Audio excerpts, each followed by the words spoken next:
Well, hello and welcome to the Modern Yin Podcast. I'm your host, Kimberley Roberts of SolefulYin, and I am so glad you're here. I want to take a moment to help you understand what this space is all about, especially if you're new here, and how this podcast can support you. This podcast is really geared for busy women, especially over the age of 40, who feel like they're constantly on the go, taking care of everything and everyone, but you know what? Not taking care of themselves.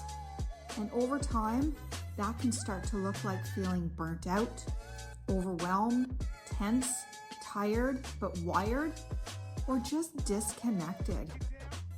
What I share here is a different approach. Instead of pushing harder or doing more, we focus on slowing down, supporting your nervous system, and creating a sense of safety in your body. Because here's the thing, when your body feels safe, everything starts to shift. Your energy improves, your mind becomes clear, your body softens, and you begin to feel more like yourself again. Inside this podcast, you'll find simple practices using Yin Yoga, acupressure, reflexology, breathwork, mindfulness. These are all designed to fit into what I call real life, even when you only have a couple of minutes. And if you're looking for more support, you can come and join me inside my Patreon. That's where I share full Yin Yoga classes, guided practices for emotional support, nervous system resets, and even nourishing recipes to support your overall well-being. It's really a space where you can go deeper at your own pace and in a way that feels supportive, not overwhelming. So whether you're listening while walking, resting, or just taking a moment for yourself, I'm so glad you're here because you've landed in the right place.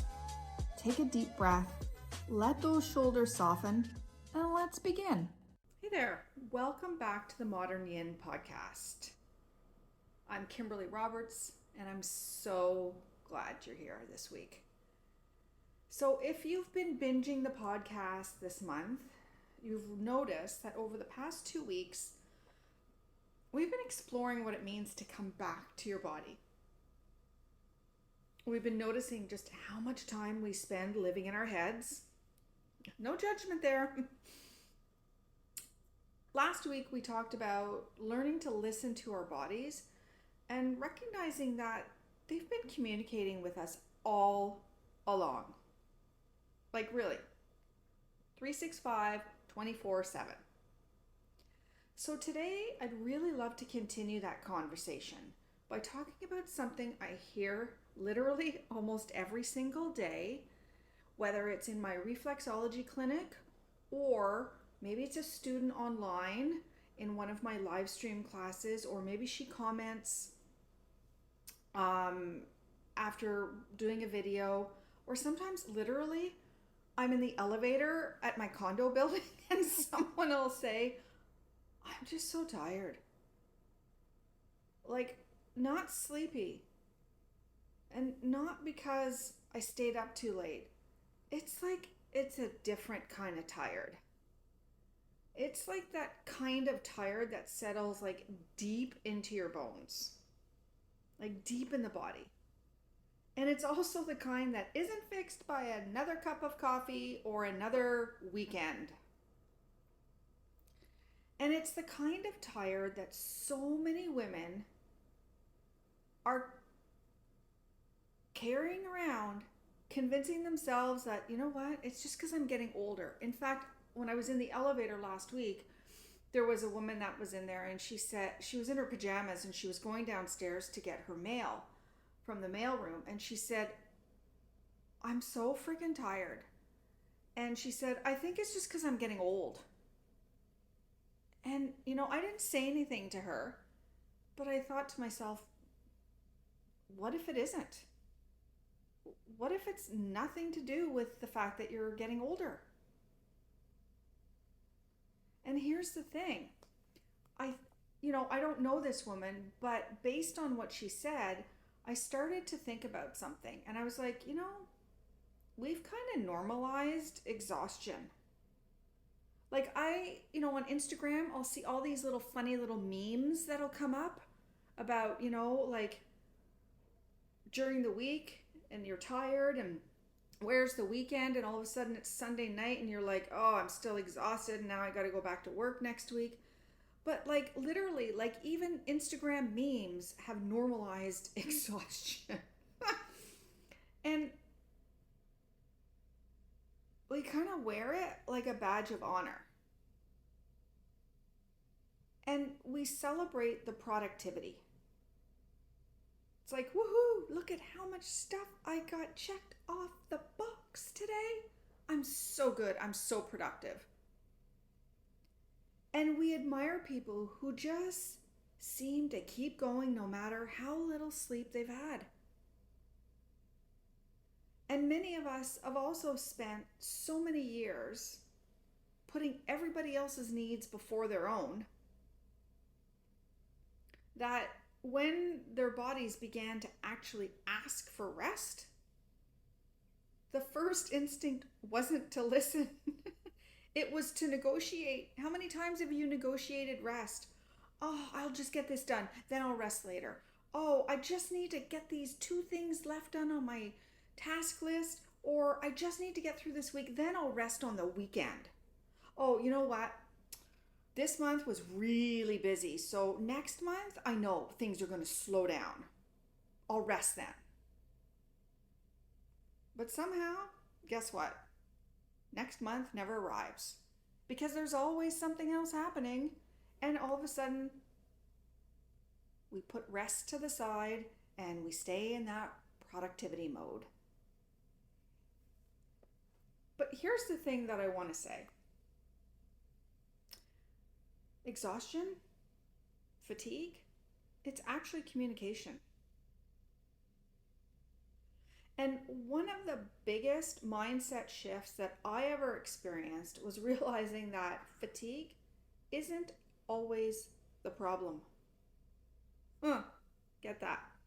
Fatigue isn't always the problem. You know what it is sometimes? The message. The message from the body. Because the body is incredibly intelligent. It is such a sophisticated, well-oiled machine. It knows everything. You can't hide your secrets from your body. It knows when you've been carrying too much. It knows when your nervous system has been stuck in survival mode. It knows when you've been overriding your own needs. And the fatigue, the exhaustion that you're experiencing isn't your body failing.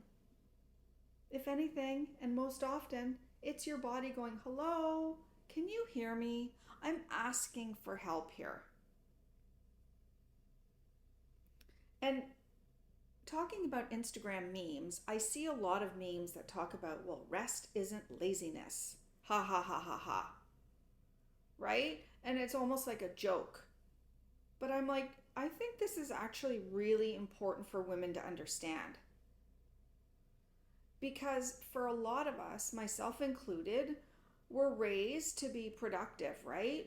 And we weren't really taught that rest is important. We were taught that rest was earned after we were productive.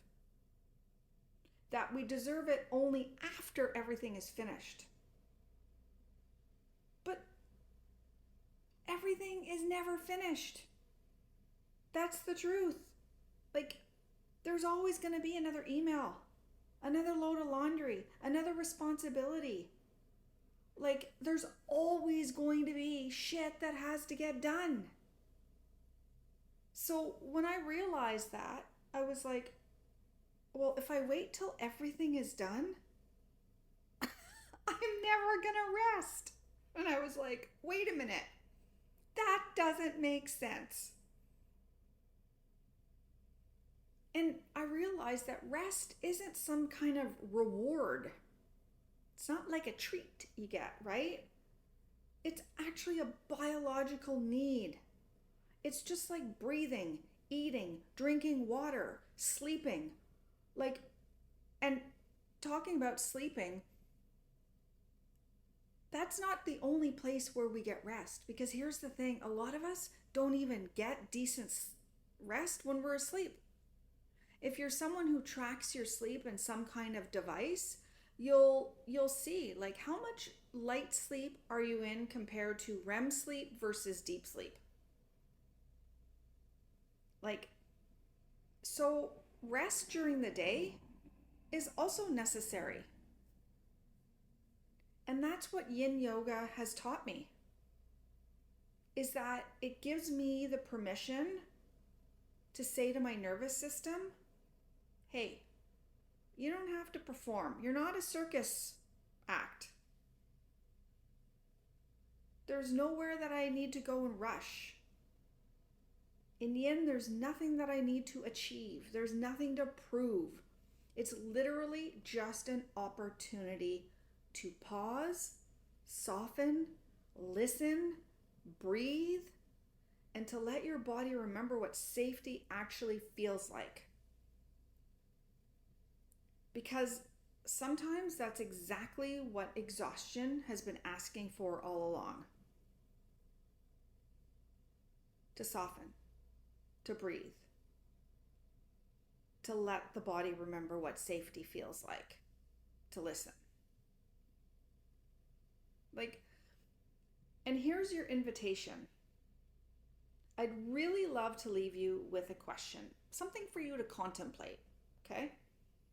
So a lot of the times when we're asking ourselves questions, we're kind of asking it the wrong way. For example, well, if I'm exhausted, a typical question might be, well, how can I get more energy? But instead of, well, how can I get more energy? What about asking, well, what's actually been draining my energy? Like, I remember having that conversation with a naturopathic doctor I had many, many years ago when I was still married to an alcoholic. And I used to tell her, I'm so exhausted all the time. And she would say, here's not how you can get more energy. Here's not how we can tackle your exhaustion. She would always ask me the exact same question. What has been draining your energy? Or more importantly, who? Who has been draining your energy? Because she already knew. She was just trying to get me to make the same realization. But when we ask ourselves, what's been draining our energy? Maybe it's saying yes too often instead of saying no. Maybe it's carrying responsibilities that were actually never yours to begin with in the first place. How many of us have done that, right? I'll just do that for you. I'll take care of that for you. Maybe it's just the constant mental noise and chatter.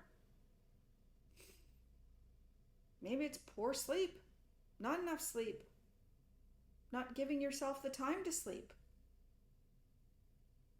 Maybe it's actually years or even decades of never giving yourself permission to pause because you were so programmed to produce. Now, when you ask yourself that question, what's draining your energy? Whatever answer or answers come up for you, please don't be judgmental. Don't criticize yourself. Actually meet it with a little bit of compassion and a whole lot of curiosity, because you can't change what you're not aware of. So when you get the answers, be like, oh, yeah, you know what? I spend a little too much time scrolling on Insta at night. I could take that time to decompress my body and mind, and I'd probably sleep better. Yeah. Oh, you know what? I'm not getting enough protein in my day. Not enough fiber. Yeah, okay. That could definitely drain my energy. I'm not hydrated enough. Whatever it is, rather than going, I'm not hydrated enough, or I'm not eating enough, or I screwed that up, or I screwed this up. Just be going like, oh, opportunity of awareness. Like, seriously. Let's start to be more compassionate, because being critical and judgmental of ourselves only lands us in frustration mode. And we all know the body doesn't like frustration. If this conversation today is kind of resonating with you, maybe this whole month of episodes, which is all about coming back to the body, if that's been resonating with you, I'd love to invite you to explore one more idea. Inside my Patreon community, I've created a 7 days to deep sleep journey. And I'll tell you, it's not about trying to chase perfect sleep. I mean, I still get crappy sleep every once in a while. It's about helping your nervous system remember how to settle, how to pause. One evening, one breath, one practice at a time. You don't even have to do the entire practice if you don't want to. I'll even link in the show notes if you want to learn more about this. If you're part of the Deep Rest membership, it's included. If not, you can buy it with lifetime access. And whether you join me there or not, there's one thing I want you to remember. Your body isn't asking you to become more productive. It already knows how to do that. It's actually asking you to become more present. So until next week, practice compassion, ditch the criticism and judgment, and please be gentle with yourself, because you know what? Your body's been carrying a lot for a long time, whether it's years or decades, and it's not going to get all addressed at once. So, compassion, kindness, and awareness. And I'll see you next week, where we're going to talk a little bit more about coming back to the body. I'll see you then. If today's episode supported you in any way, the next best step is to come practice with me. Inside my Patreon, I share simple Yin Yoga, acupressure, reflexology, and nervous system practices designed for busy women who want to feel calm, grounded, and back in their bodies without needing a ton of time. You'll also find full classes, guided practices, and even nourishing recipes to support your well-being. Until next time, take a deep breath, slow things down, and take care of you. And I'll see you in the next episode. Thanks so much for pressing play today.